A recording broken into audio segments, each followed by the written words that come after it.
الحمد لله رب العالمين، والصلاة والسلام على أشرف الأنبياء والمرسلين وخاتم النبيين محمد وعلى آله وصحبه ومن تبعهم بإحسان ودعا بدعوتهم إلى يوم الدين. أما بعد فأعوذ بالله من الشيطان الرجيم. بسم الله الرحمن الرحيم. قال الله تبارك وتعالى: لقد كان لكم في رسول الله أسوة حسنة لمن كان يرجو الله واليوم الآخر وذكر الله كثيرا. وقال النبي صلى الله عليه وسلم: اللهم بارك لنا في رجب وشعبان وبلغنا رمضان، او كما قال علیہ الصلاۃ والسلام. میرے محترم بزرگوں، عزیز دوستوں، دینی اسلامی بھائیوں، اللہ رب العالمین نے محمد عربی صلی اللہ علیہ وسلم کے ذریعے سے جو دین عطا فرمایا ہے وہ دین کامل اور مکمل ہے، اور اس دین کو امت تک پہنچانے میں نبی کریم صلی اللہ علیہ وسلم نے پوری دیانتداری کے ساتھ، پوری امانتداری کے ساتھ جہد کی، کوشش کی اور امت تک پہنچایا. کوئی بھی چیز ایسی نہیں رکھی جس کو محمد عربی صلی اللہ علیہ وسلم نے چھپا لیا ہو. اور حجۃ الوداع کے موقع پر نبی کریم صلی اللہ علیہ وسلم نے تمام صحابہ کی جماعت کو گواہ بنا کر یہ فرما دیا کہ میں نے جو پیغام تھا وہ تم تک پہنچا دیا. اب تم میں جو حاضر ہیں وہ جو غائبین ہیں ان تک اس پیغام کو پہنچائیں. حتیٰ کہ نبی کریم صلی اللہ علیہ وسلم نے اپنی امت کو چھوٹی چھوٹی باتیں بھی بتلائیں، جس کے نتیجے میں ایک یہودی نے حضرت سلمان فارسی رضی اللہ تعالی عنہ کے سامنے اس بات کا اعتراف کیا، اعتراض کی صورت میں، اور کہنے لگا کہ یعلمکم نبیکم کل شیء حتی الخراء، تمہارے پیغمبر ہر کچھ بات تم کو سکھلاتے ہیں،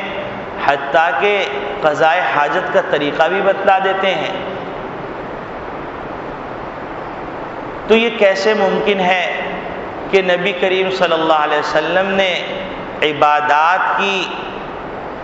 اور معاملات کی یا معاشرت کی یا اخلاق کی کوئی بات چھپا لی ہو، جبکہ نبی کریم صلی اللہ علیہ وسلم نے قضائے حاجت کا طریقہ بھی بتلایا.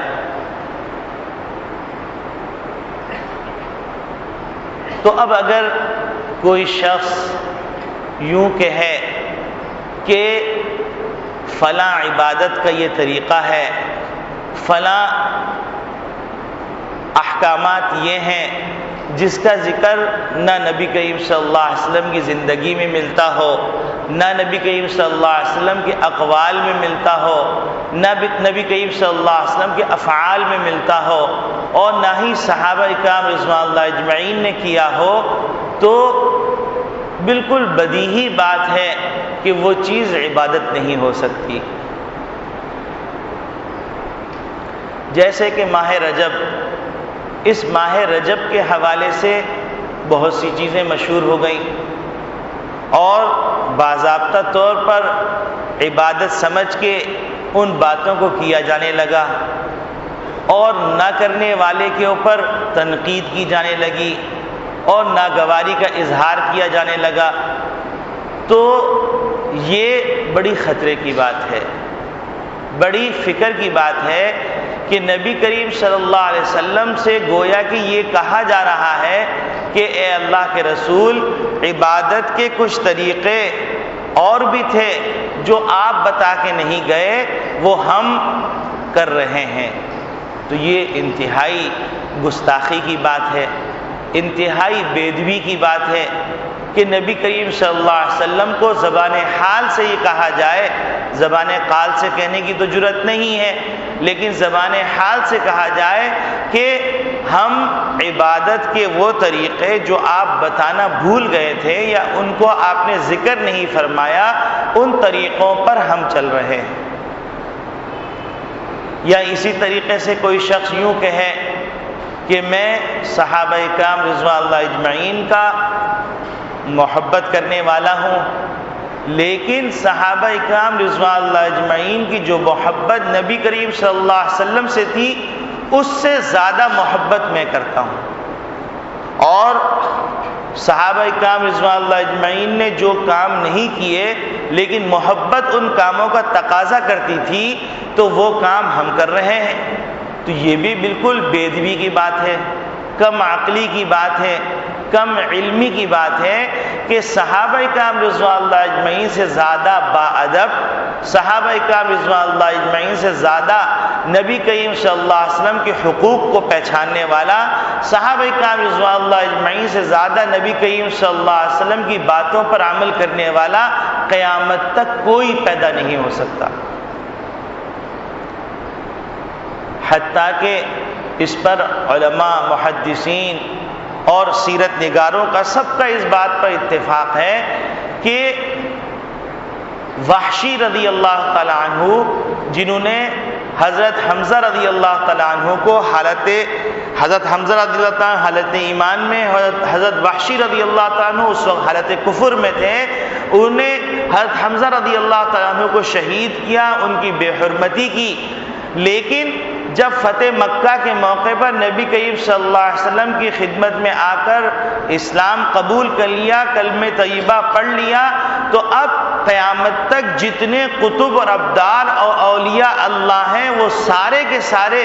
ان کی حضرت وحشی رضی اللہ تعالیٰ عنہ کا مقابلہ نہیں کر سکتے۔ حالانکہ حضرت وحشی رضی اللہ تعالیٰ عنہ کو صحبت کا یہ حال تھا کہ جب وہ اسلام قبول کر کے نبی کریم صلی اللہ علیہ وسلم کی خدمت میں حاضر ہوئے تو نبی کریم صلی اللہ علیہ وسلم نے ان سے فرمایا کہ بے شک تم نے کلمہ پڑھ لیا، تم کو تمام وہ حقوق حاصل ہیں جو اسلام کی وجہ سے حاصل ہو سکتے ہیں، لیکن تم ہمارے سامنے نہیں آنا کیونکہ تمہاری ایک وہ حرکت تھی جس حرکت کے نتیجے کے اندر مجھے چچا کا واقعہ یاد آ جاتا ہے۔ تو حضرت وحشی رضی اللہ تعالیٰ عنہ نے اس کا اگرچہ کفارہ اس طرح ادا کیا کہ مسیلمہ کذاب اور اس قسم کے باغیوں کو قتل کیا، وہ تمام چیزیں برابر کر دی گئیں، لیکن ان کو صحبت کے چند ساعتیں میسر آئیں۔ اس کے باوجود نبی کریم صلی اللہ علیہ وسلم کی صحبت کا یہ اثر تھا کہ دنیا کے اندر قیامت تک جتنے بڑے بڑے اولیاء اللہ ہیں حضرت وحشی کے برابر نہیں ہو سکتے۔ تو مقصد کہنے کا یہ ہے کہ اگر کوئی آدمی رجب کے مہینے میں یا کوئی بھی مہینہ متعین کر کے کوئی خاص قسم کی باتیں کرے یا خاص قسم کی عبادات کو وضع کر لے اور اس کا اہتمام کرے، اس کی دعوت دے اور اس سلسلے میں من گھڑت فضائل بیان کرے، دیکھیے فضائل بیان کرنا تو آسان بات ہے، لیکن مسئلہ یہ ہے کہ فضیلت تو وہی ہے جس کو اللہ نے فضیلت کی بات قرار دی،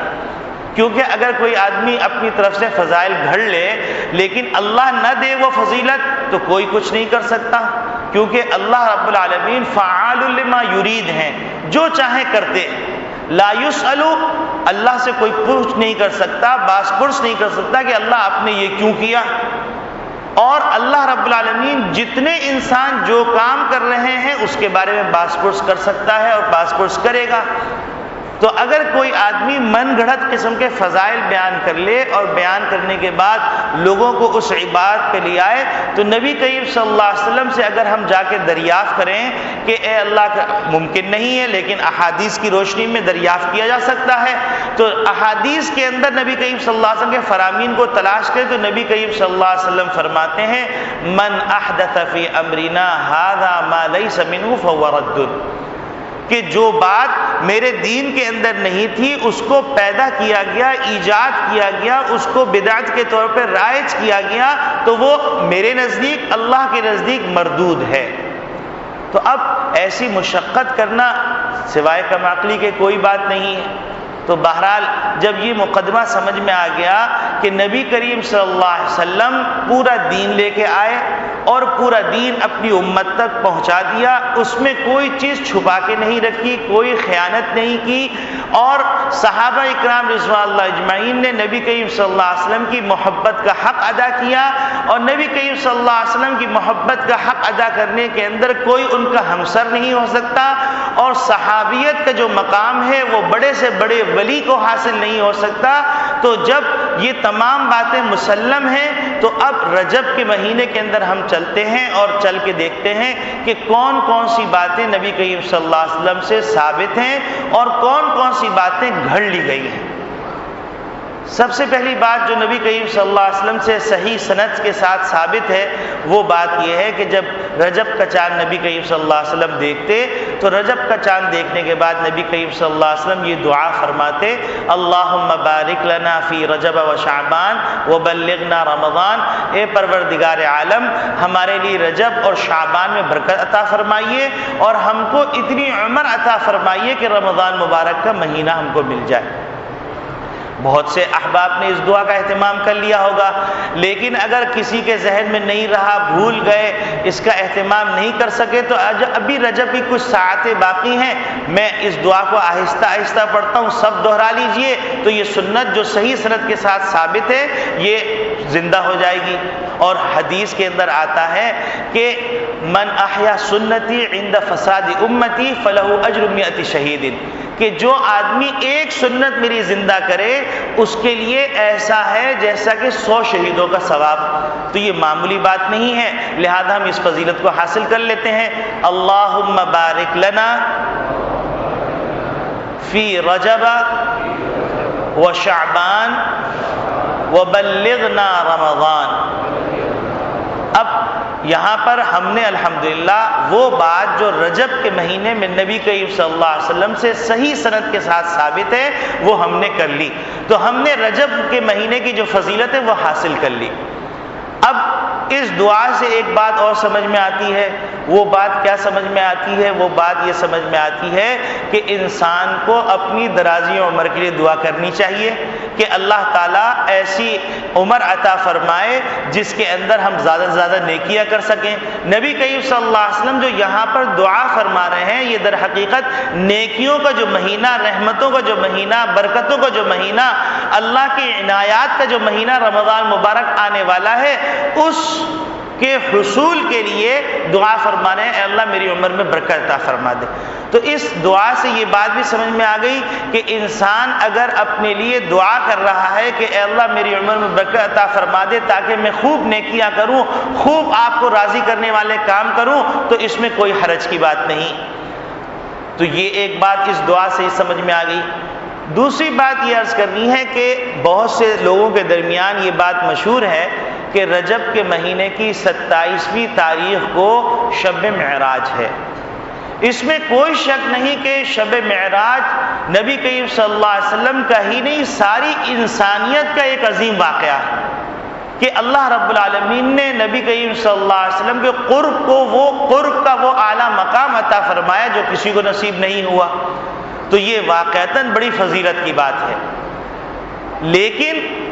اب اس فضیلت کے اندر یہ دیکھنا ہے کہ اس فضیلت کو حاصل کرنے کا طریقہ کیا ہے۔ تو اب عام طور پہ لوگ یہ کہتے ہیں کہ 27ویں تاریخ معراج کی رات کی تاریخ ہے، لہذا اس رات کو رت جگہ کرنا چاہیے، اور بعض لوگوں نے یہاں تک کہہ دیا کہ اس کے اندر فضیلت حاصل ہے شب قدر سے زیادہ،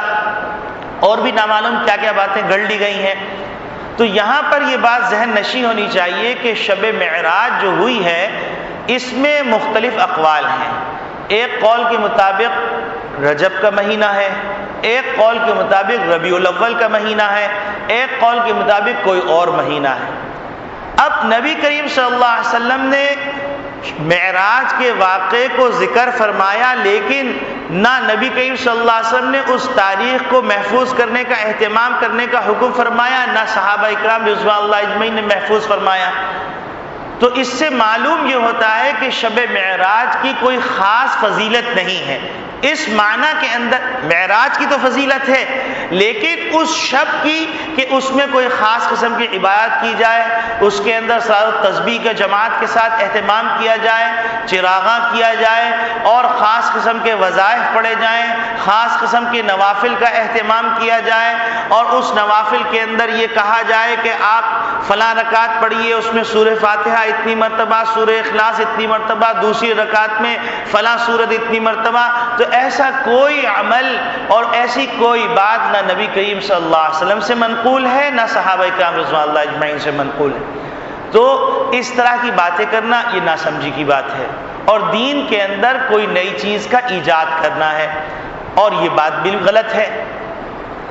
باقی رہ گیا شب معراج کی فضیلت، تو جو لوگ 5 وقت کا اہتمام کرتے ہیں، 5 وقت کی نماز کا، تو وہ روزانہ شب معراج کی فضیلت حاصل کرتے ہیں،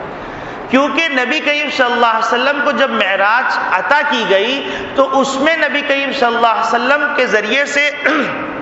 اللہ تعالیٰ نے اپنی مخلوق کو جو تحفہ بھیجا ہے وہ 5 نمازوں کا تحفہ بھیجا ہے۔ اب اگر 5 وقتہ نمازوں کا اہتمام کر رہے ہیں تو وہ شخص معراج کی فضیلت کے قائل ہیں اور معراج کی فضیلت کو پانے والے ہیں۔ لیکن اگر کوئی شخص جوا کھیل رہا ہے، سٹا کھیل رہا ہے، اللہ کی نافرمانی کر رہا ہے اور 5 وقت کی نمازوں کا اہتمام نہیں کر رہا، لیکن معراج کے اندر خوب اچھے لنگر کا اہتمام کر دیتا ہے اور کچھ چراغاں کا اہتمام کر دیتا ہے اور کچھ ٹینٹ وینٹ لگا کے کچھ تقریبات کا اہتمام کر دیتا ہے، محفلیں نعت منعقد کر دیتا ہے، تو اس کو سوچنا چاہیے کہ کیا معراج کا پیغام اس نے حاصل کر لیا؟ کیا معراج کا یہی پیغام تھا؟ کیا معراج میں اللہ رب العالمین نے نبی کریم صلی اللہ علیہ وسلم کے ذریعے سے جو اپنے بندوں کو تحفہ دیا تھا کیا یہی تھا؟ اگر یہی تھا تو ہم حسرت سے ان کو دیکھیں گے، ہم ان کو رشک کی نگاہ سے دیکھیں گے کہ ہم نہیں کر پائے۔ لیکن اگر ایسا نہیں ہے اور واقعتاً نہیں ہے، نہ بخاری میں موجود ہے، صحاح ستہ میں کہیں موجود نہیں ہے، نہ قرآن میں موجود ہے، اب اگر کوئی ایسا آدمی کر رہا ہے تو ہم اس کے ساتھ غمخواری کریں گے، ہم اس کو تعزیت کریں گے کہ تم ایک بڑی نعمت سے محروم ہو رہے ہو، تم کو شیطان نے دھوکے میں ڈال کے تمہارا پیسہ بھی برباد کر رہا ہے، تمہارا وقت بھی برباد کر رہا ہے، تمہارے رات کا آرام بھی برباد کر رہا ہے، اور خسرت دنیا والآخرہ، نہ دنیا کا فائدہ نہ آخرت کا فائدہ۔ رہ گیا شہرت کا معاملہ، تو شہرت تو کوئی ایسی چیز نہیں ہے، بہت سے نامعقول لوگوں کو بھی شہرت حاصل ہو جاتی ہے نامعقولی کے اندر، تو یہ شہرت کوئی ایسی چیز نہیں۔ اور اس شہرت کے نتیجے کے اندر اگر کوئی آدمی بڑا سا بڑا کام کرے اور اللہ کے دربار میں جائے اور اللہ کے دربار میں جا کے کہے کہ اے اللہ میں نے یہ کام کیا، تو اللہ رب العالمین حدیث میں آتا ہے فرمائیں گے کہ تم نے یہ سب کام اس لیے کیا کہ لیقال لک، کہ تاکہ تمہارے بارے میں یہ کہا جائے یہ کہا جائے، قد قیل، وہ تو سب کہہ دیا گیا، اور فرشتوں کو حکم ہوگا اس کو پکڑو، زنجیروں سے باندھ دو اور پیشانی کے بل گھسیٹ کے جہنم میں پھینک دو۔ تو شہرت تو اتنی خطرناک چیز ہے اور اتنی ڈرنے والی چیز ہے، اور دنیا کی شہرت کا کیا کرنا ہے؟ دنیا تو چند روزہ ہے، یہ ختم ہو جانے والی ہے، تو لہذا بغیر تعصب کی نگاہ سے، بغیر کسی قسم کی ناراضگی کے، اس کو ٹھنڈے دل سے سوچنا چاہیے کہ ہم شب معراج کی فضیلت حاصل کرنے کا جو طریقہ اپنائے ہوئے ہیں وہ طریقہ صحیح ہے یا غلط؟ اگر غلط ہے تو عقل مندی کا تقاضا یہ ہے کہ اس غلطی کو چھوڑ دیا جائے، اور اس میں کسی کہنے والے کا فائدہ نہیں ہے، اس میں کسی سننے والے کا فائدہ نہیں ہے، اس میں فائدہ تو اس کا ہے جو خود اس پر عمل کرے۔ تو لہذا شب معراج کے حوالے سے ہمیں یہ بات ذہن نشین کر لینی چاہیے کہ شب معراج کی تاریخ کے حوالے سے کہ وہ کس تاریخ میں رونما ہوئی، اس میں اختلاف ہے، اور کوئی چیز اگر اہتمام والی ہو، ایسا ہو نہیں سکتا کہ نبی کریم صلی اللہ علیہ وسلم اس کو محفوظ کرنے کا حکم فرمائیں اور صحابہ اس کو محفوظ نہ کریں۔ اب آپ دیکھیے کہ جتنے بھی اعمال اور جتنی بھی اہم باتیں یا اہم راتیں نبی کریم صلی اللہ علیہ وسلم نے جن کا ذکر فرمایا، صحابہ اکرام رضوان اللہ اجمعین نے اس کو ایک ایک لفظ کے ساتھ محفوظ کیا۔ لیکن شب معراج کی تاریخ کو محفوظ نہ کرنا اس بات کی دلیل ہے کہ اس کے منانے کا کوئی خاص طریقہ نہیں۔ دوسری بات یہ کہ شب معراج ہوئی ہے 5 نبوی کو، نبی کریم صلی اللہ علیہ وسلم کی نبوت ملنے کے 5ویں سال۔ تو اس سے معلوم یہ ہوا کہ نبی کریم صلی اللہ علیہ وسلم کے معراج کے واقعے کے ہو جانے کے بعد 18 سال دنیا میں تشریف فرما رہے۔ تو ان 18 سالوں کی پوری سیرت کی کتابیں اٹھا کے دیکھ لیجئے، کہیں پر آپ کو نہیں ملے گا کہ معراج کا کوئی خاص عمل نبی کریم صلی اللہ علیہ وسلم نے فرمایا ہو۔ تو 18 سال بہت بڑی مدت ہوتی ہے، 18 ماہ بہت بڑی مدت ہوتی ہے، 18 سال تو پھر 18 سال ہیں۔ پھر نبی کریم صلی اللہ علیہ وسلم کے پردہ فرما جانے کے بعد 100 سال تقریباً صحابہ اکرام رضوان اللہ اجمعین کی جماعت میں سے کوئی نہ کوئی فرد موجود رہا۔ ان 100 سالہ زندگی کے اندر کوئی ایسی صحابی سے عمل منقول نہیں ہے کہ نبی کریم صلی اللہ علیہ وسلم کے شب معراج کو انہوں نے منایا ہو اور اس کا اہتمام کیا ہو۔ یہ مسلمہ حقائق ہیں، یہ کوئی ملمہ سازی نہیں۔ تو لہٰذا یہ بات کہ شب معراج کا کوئی خاص طریقہ ہے، یہ انسان کی من گھڑت بات ہے۔ اور اگر کوئی آدمی یہ کہے کہ ہم نبی کریم صلی اللہ علیہ وسلم سے محبت کرتے ہیں اور محبت کے اندر یہ کر رہے ہیں، تو محبت کا وہی انداز معتبر ہے جو انداز صحابہ کا تھا، اور صحابہ کرام رضوان اللہ اجمعین سے زیادہ کوئی محبت کا دعوے دار ہو ہی نہیں سکتا۔ جب ایک آخری وقت میں جو ایمان لانے والے صحابی ہیں ان کا کوئی ولی مقابلہ نہیں کر سکتا، تو پھر کیسے ہو سکتا ہے کہ کوئی آدمی یہ کہے کہ میں محمد صلی اللہ علیہ وسلم سے زیادہ محبت کرتا ہوں، صحابہ سے زیادہ، اور اس وجہ سے میں یہ کر رہا ہوں؟ تو یہ جھوٹا دعویٰ ہوگا اور یہ مناسب نہیں۔ شب معراج کی فضیلت حاصل کرنی ہے تو 5 وقت کی نماز کا اہتمام کیجئے، اور جو مسلمان 5 وقت کی نماز کا اہتمام کرتے ہیں ان کو ساری معراج کی فضیلت حاصل ہے۔ آپ یہ سوچئے کہ نبی کریم صلی اللہ علیہ وسلم نے جب معراج حاصل ہوئی تو معراج کے وقت جو اللہ سے تحفہ قبول کیا ہے وہ 5 وقت کی نماز کا ہے۔ تو معلوم یہ ہوا کہ معراج کا مقصد کہ انسان کو وہ بلندیاں جو حاصل ہونی ہیں وہ نماز کے اندر حاصل ہونی، وہ بلندیاں جو اللہ رب العالمین نے نبی کریم صلی اللہ علیہ وسلم کو عطا فرمائی، تو ان کی جوتیوں کے صدقے میں جو بلندی عطا کی جائے گی وہ نماز کے اندر حاصل کی جائے گی، وہ عطا کی جائے گی۔ اور جیسے بعض روایات سے معلوم ہوتا ہے کہ ایک آدمی جب سجدہ کرتا ہے تو وہ ایسا ہے جیسا کہ اللہ کے قدموں کے درمیان سجدہ کر رہا، تو اللہ عرش پہ ہیں، تو ایک آدمی جب سجدہ کرتا ہے تو اس کا مقام عرش تک پہنچ جاتا ہے۔ تو یہ کوئی معمولی اعزاز نہیں ہے نماز، اور اس نماز کو معمولی سمجھنا یہ بڑی حماقت کی بات ہے۔ تو نمازوں کا اہتمام کیجئے، اور اگر آپ کچھ نہیں کر پا رہے ہیں تو انشاءاللہ معراج آپ کو حاصل ہے۔ دوسری بات جو شب معراج کے حوالے سے منقول اور مشہور ہے وہ ہے شب معراج کے حوالے سے روزہ رکھنا، 27ویں کا روزہ رکھنا۔ تو اب روزہ رکھنا آیا یہ ثابت ہے یا نہیں؟ تو روایات کا جب مطالعہ کیا جاتا ہے، احادیث کے ذخیرے کو دیکھا جاتا ہے اور محدثین کے اقوال کو دیکھا جاتا ہے، تو وہاں نظر آتا ہے کہ 1-2 قول ضعیف منقول ہیں اس کے روزے کے بارے میں، اور باقی نہ نبی کریم صلی اللہ علیہ وسلم نے روزے کا اہتمام فرمایا، نہ صحابہ نے، حتیٰ کہ یہ بات سیرت کی کتابوں میں موجود ہے کہ حضرت عمر خطاب رضی اللہ تعالیٰ عنہ کو جب پتہ چلا کہ کچھ لوگ معراج کی مناسبت سے روزہ رکھ رہے ہیں، تو حضرت عمر خطاب رضی اللہ تعالیٰ عنہ گھر سے باہر تشریف لے گئے اور ایک ایک فرد کو پکڑ کے فرماتے میرے سامنے کچھ پیو یا کھاؤ تاکہ مجھے اندازہ ہو جائے کہ تم نے معراج کے حوالے سے روزہ نہیں رکھا۔ تو گویا کہ حضرت عمر خطاب رضی اللہ عنہ اس بدعت کو ختم کرنے کے لیے اتنا اہتمام فرما رہے ہیں۔ اب اگر اس بدعت کو زندہ کرنے کے لیے فضائل گڑھ لیے جائیں تو یہ لمحہ فکریہ ہے۔ تو لہذا یہ بات ذہن نشین کر لینی چاہیے کہ اس دن کے مناسبت سے کوئی روزہ ثابت نہیں ہے، اور اس دن اس رات کی مناسبت سے جگہ ثابت نہیں۔ اب اگر کوئی آدمی یہ کہے کہ بھائی ہم تو عبادت ہی تو کر رہے ہیں، نفلی روزہ ہی تو رکھ رہے ہیں، اور ہم فلاں چیز تو کر رہے ہیں کہ رات میں جاگ کے خاص قسم کی نوافل پڑھ رہے ہیں، تو اس حوالے سے یہ بات ذہن نشین کر لینی چاہیے کہ اگر ایک آدمی کا معمول ہے کہ عشاء کی نماز کے بعد وہ وتر کو چھوڑ دیتا ہے، سنت پڑھ کے اتنی رات کے گزرنے کا انتظار کرتا ہے کہ 2-4 رکعت نوافل پڑھ لے، کہ تہجد میں اٹھ نہیں سکتا تو 2-4 رکعت نوافل پڑھ لے، اور نوافل پڑھنے کے بعد وتر کی نماز پڑھ لے اور سو جائے۔ اس کا یہ معمول ہے، اور وہ اس معمول کے اندر شب معراج والے دن بھی ایسا کر رہا ہے تو کوئی حرج کی بات نہیں۔ لیکن اگر معمول نہیں ہے، خاص اس رات کو اس کا اہتمام کر رہا ہے اور خاص اس دن کو روزہ رکھ رہا ہے تو یہ بدعت ہو جائے گی۔ لیکن اگر ایک آدمی ایام 20 کے روزے رکھتا ہے یا جمعرات کا روزہ رکھتا ہے یا ہفتے کا روزہ رکھتا ہے اور اس معمول کے اندر معراج کا دن آ گیا اور اس نے روزہ رکھ لیا تو یہ بدعت نہیں ہے، کیونکہ وہ معمول میں ہے۔ لیکن اس سے ہٹ کے اگر کر رہا ہے تو یہ بدعت ہے۔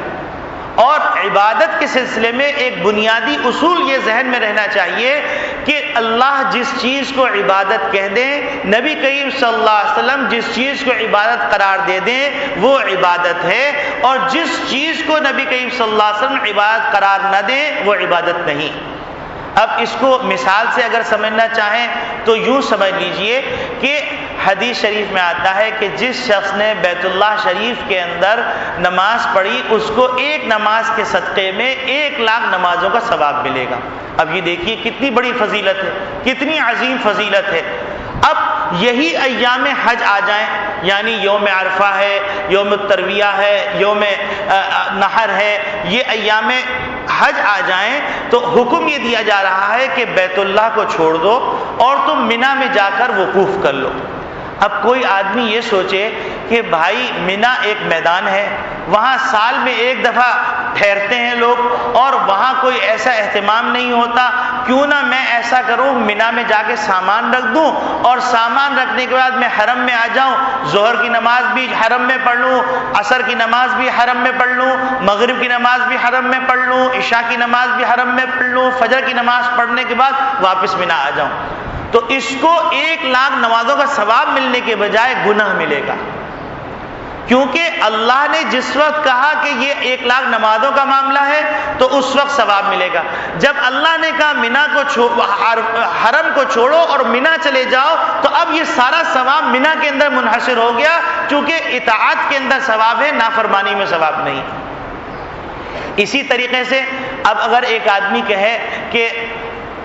جمرات کے اندر حج کے زمانے میں بڑا رش ہو جاتا ہے، اب تو الحمدللہ وہ سلسلہ نہیں رہا، 3 پل بن گئے، بہت سہولت ہو گئی، لیکن ایک زمانہ تھا کہ بہت رش ہو جاتا، پھر بھی کچھ نہ کچھ مشقت تو ہوتی ہے۔ کوئی آدمی یہ سوچے کہ حج کے زمانے میں تو بڑا مسئلہ ہوتا ہے، چلو میں ایسا کروں کہ یوم النحر آنے سے پہلے جا کر رمی کر لوں۔ اب رمی کی فضیلت تو یہاں تک فرما دی گئی کہ اللہ رب العالمین نبی کریم صلی اللہ علیہ وسلم فرماتے ہیں کہ وہ گناہ جو انسان کو تنہا اکیلا گناہ کبیرہ جہنم میں لے جانے کے لیے کافی تھا، ایک کنکری مارنے سے وہ گناہ اللہ معاف فرماتے ہیں، اتنی بڑی فضیلت۔ لیکن یہی آپ یوم النحر کے بجائے اور یوم 11 کے بجائے، ایام تشریق کے بجائے آپ پہلے آ کے کر لیں تو ایک بھی ثواب نہیں ملے گا، کیونکہ نہ اللہ کا حکم ہے نہ رسول اللہ صلی اللہ علیہ وسلم کا طریقہ ہے۔ اسی طریقے سے بہقی کی ایک روایت ہے کہ کوئی شخص عرفات کے اندر زوال کے بعد وقوف کرتا ہے اور وقوف کرنے کے بعد وہ اس بات کا اہتمام کرتا ہے کہ 100 دفعہ درود شریف پڑھتا ہے، 100 دفعہ تلبیہ لبیک اللہم لبیک پڑھتا ہے، 100 دفعہ چوتھا کلمہ پڑھتا ہے، 100 دفعہ سورہ فاتحہ پڑھتا ہے، تو بہقی کی روایت میں ہے کہ وہ شخص جس نے یہ پڑھا اگر سارے عرفات والوں کی طرف اشارہ کرے اور اللہ سے درخواست کرے کہ اللہ ان سب کو بخش دے تو اللہ بخش دیں گے۔ یہ اتنی بڑی فضیلت ہے۔ اب ایک آدمی یہ کہتا ہے کہ بھئی عرفات کے دن رش بہت ہوتا ہے، لہذا میں ایسا کرتا ہوں کہ ذی الحجہ کی پہلی تاریخ میں جا کے وقوف کر لوں، تو اب اس کو یہ فضیلت کیا ملے گی؟ حج ہی ساقط ہو جائے گا، حج کا ثواب ہی نہیں ملے گا، کیونکہ وقوف عرفہ رکن اعظم ہے اور عرفہ کے دن کرنا ہے۔ تو یہ جو مثالیں ہیں، ان مثالوں سے یہ بات سمجھ میں آتی ہے کہ کسی بھی کام کے اندر کچھ ثواب نہیں ہے اللہ کے حکم میں، نبی کے طریقے میں رکھا ہوا۔ اگر اللہ کا حکم ہوا، نبی کریم صلی اللہ علیہ وسلم کا طریقہ ہوا تو فضیلت حاصل، اور اگر اللہ کا حکم نہیں ہے، نبی کا طریقہ نہیں ہے، تو فضیلت نہیں ہے۔ اب جیسے مثال کے طور پر ایک آدمی یہ کہے کہ بھائی فجر کی نماز پڑھ لیتے ہیں، 2 رکعت پڑھتے ہیں، عشاء کی نماز میں تو بھی تو سستی ہوتی ہے، چلو میں 2 کی جگہ پر 4 کی جگہ پہ 2 پڑھ لوں، عشاء کی نماز 2 رکعتیں پڑھ لوں۔ تو اب کیا کہا جائے گا کہ میاں آپ ثواب لینے کے بجائے گناہ لے کے واپس جا رہے ہیں، کیونکہ آپ نے اللہ کا حکم کو توڑا ہے اور آپ نے رسول اللہ صلی اللہ علیہ وسلم کے طریقے کو توڑا ہے۔ اب اگر کوئی آدمی یہ کہے کہ بھائی مجھے فلاں بات سمجھ میں نہیں آتی کہ فلاں چیز کے لیے اذان ہے، فلاں چیز کے اذان نہیں ہے، عید کی نماز کے لیے اذان نہیں ہے، حالانکہ اس میں بڑا مجمع ہوتا ہے، وہاں اذان ہونی چاہیے، اور ظہر کی نماز کے اندر تو لوگ سب صحیح ہوتے ہیں، اس میں اذان نہیں ہو تو بھی کام چل جائے گا، تو اس سے کہا جائے گا کہ میاں یہاں عقل نہیں چلتی، عبادات کے معاملے کے اندر، شریعت کے معاملے کے اندر عقل نہیں چلتی، وہاں نقل چلتی، اور نقل ہی کی فضیلت ہے۔ اب اگر یہ باتیں سمجھ میں آ گئیں تو ہم کو یہ بات بھی سمجھ میں آ گئی ہوگی کہ معراج کے حوالے سے جو باتیں ہم نے گھڑ لی ہیں وہ سب غلط ہیں، نہ حدیث میں صحیح ستہ میں کہیں وہ باتیں موجود ہیں، اور نہ نبی کریم صلی اللہ علیہ وسلم کی زندگی میں کوئی بات یہ منقول ہے۔ تو لہذا جو بات رجب کے حوالے سے منقول ہے صحیح سند کے ساتھ، وہ بات یہ ہے کہ نبی کریم صلی اللہ علیہ وسلم دعا کا اہتمام فرماتے تھے کہ اللہم بارک لنا فی رجب و شعبان وبلغنا رمضان۔ اس کے علاوہ کوئی جگہ منقول نہیں ہے، کوئی چراغاں منقول نہیں ہے، اور کوئی اس قسم کی چیز منقول نہیں ہے کہ خاص قسم کے انداز سے کھانا پکایا جائے، جیسے کہ آج کل کے زمانے میں اور قریب 300 سال 200 سال کے زمانے کے اندر یہ بات منقول چلی آ رہی ہے، رجب کے کنڈے، اور ان کنڈوں کی اتنی عجیب غریب فضیلت بیان کی جاتی ہے کہ آدمی کہتا ہے کہ سارے کھانے چھوڑ کے کنڈے کا کھانا کھائے، اور اہتمام بھی اتنا زبردست کیا جاتا ہے، شاندار قسم کی چیزیں پکائی جاتی ہیں، سب کی جاتی ہیں۔ بھائی آپ کو کھانا ہے، شریعت منع نہیں کرتی، آپ اچھے سے اچھا کھائیے اور اچھے سے اچھا پہنیے، لیکن اللہ کا شکر ادا کیجیے، اور اس میں اسراف اور تبذیر سے بچیے بس، اور حرام نہ ہو۔ لیکن اگر کوئی آدمی خاص قسم کے کھانے کی فضیلت بیان کر کے کھانا کھانا ویسے ہی کھا لو بھائی، کوئی منع نہیں کرتا، نہ دیوبندی منع کرتا، نہ وہابی منع کرتا، کھانے کھاؤ، خوب کھاؤ، لیکن یہ بات منع کی جائے گی کہ رجب کی کنڈوں کی فضیلت بیان کی جائے، خاص انداز سے میٹھا بنایا جائے، خاص انداز سے پوریاں بنائی جائیں، خاص انداز سے کلچے بنائے جائیں، خاص انداز سے ٹکیے بنائی جائیں، اور خاص انداز سے چھولے بنائے جائیں، اور پھر خاص انداز سے اہتمام کر کے کھایا جائے، اور یہ سمجھا جائے بڑی فضیلت کا کھانا کھایا جا رہا ہے، یہ تو شریعت کے خلاف بات ہے۔ جس طرح ہم نے عرض کیا کہ عبادات کے اندر شریعت کی وہی بات عبادت ہوگی جس میں اللہ کا حکم ہوگا، رسول کا طریقہ ہوگا، تو پھر کھانوں کے اندر کہاں سے فضیلت آ گئی؟ جب عبادات کا یہ حال ہے تو کھانوں کے اندر بھی کوئی فضیلت اس طرح کی بیان کرنا درست نہیں ہے، اس سے بچنا چاہیے، اور نبی کریم صلی اللہ علیہ وسلم کی یہ حدیث سامنے رکھنی چاہیے کہ نبی کریم صلی اللہ علیہ وسلم نے فرمایا جو میری طرف ایسی بات منسوب کرے جو میں نے نہیں کہی ہے، فَلْيَتَبَوَّأْ مَقْعَدَهُ مِنَ النَّارِ، اس کو چاہیے کہ اپنا ٹھکانہ جہنم میں ہی سمجھے۔ تو یہ بڑی خطرناک بات ہے، اور آخرت کا معاملہ ہے، اور آخرت کے اندر میرا حساب میرے اللہ میرے ساتھ کریں گے، آپ کا حساب اللہ میاں آپ کے ساتھ کریں گے، مجھے میری قبر میں جانا ہے، آپ کو آپ کی قبر میں جانا ہے، ہمارا کام ہے پہنچا دینا، اور آپ کا کام ہے ٹھنڈے دل سے سوچنا اور اس پر عمل کرنا۔ اللہ تعالیٰ کہنے والے کو بھی توفیق عطا فرمائے، سننے والوں کو بھی توفیق عطا فرمائے، اور اس بات کو عام کرنے کی توفیق عطا فرمائے کہ رجب کے مہینے کے اندر صرف ایک بات صحیح سند کے ساتھ منقول ہے، اور وہ ہے دعا،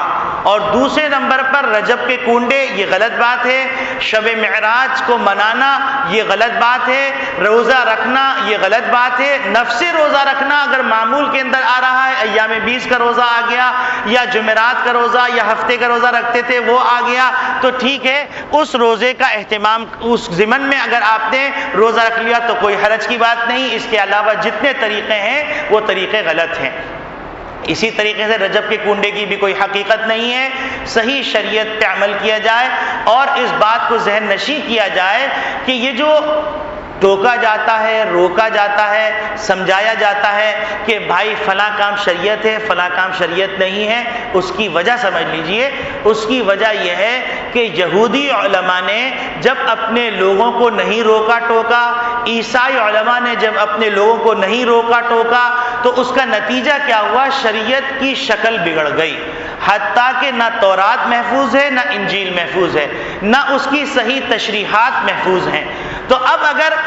اسلام چونکہ قیامت تک کے لیے ہے، اور نبی کریم صلی اللہ علیہ وسلم نے حجۃ الوداع کے موقع پر یہ پیغام دیا تھا کہ جو لوگ سن لیں، جن تک یہ بات پہنچ جائے ان کی ذمہ داری ہے وہ آگے پہنچائیں۔ تو صحابہ کرام رضوان اللہ اجمعین نے تابعین پہ محنت کی، تابعین نے تبع تابعین پہ محنت کی، تبع تابعین نے ائمۃ المجتہدین پہ محنت کی، پھر اس طرح علماء کی جماعت پیدا ہوتی رہی اور قیامت تک انشاءاللہ پیدا ہوتی رہے گی۔ تو یہ علماء کی ذمہ داری ہے، علماء کی ڈیوٹی ہے، اور یہ ڈیوٹی جو ہے اللہ نے لگائی ہے، رسول اللہ صلی اللہ علیہ وسلم نے لگائی ہے۔ تو اس ڈیوٹی کو اگر پورا نہیں کریں گے تو اللہ کے سامنے جواب دہ ہوں گے۔ تو لہذا ایسی روایات بھی موجود ہیں جن روایات کے اندر اس صراحت کے ساتھ موجود ہے کہ جس وقت فتنہ عام ہو جائے فَلْيُظْهِرِ الْعَالِمُ عِلْمَهُ، عالم کو چاہیے کہ اپنے علم کا اظہار کرے، یہ حکم ہے، صریح حکم ہے۔ تو اس وجہ سے یہ کوئی تفریقے بازی کی باتیں نہیں ہیں، یہ کوئی انتشار کی باتیں نہیں ہیں، یہ شریعت کی صحیح صورت پیش کرنے کی ذمہ داری پورا کرنا ہے۔ اس بنیاد پر یہ بات کہی جا رہی ہے، اس میں کوئی تعصب نہیں ہونا چاہیے،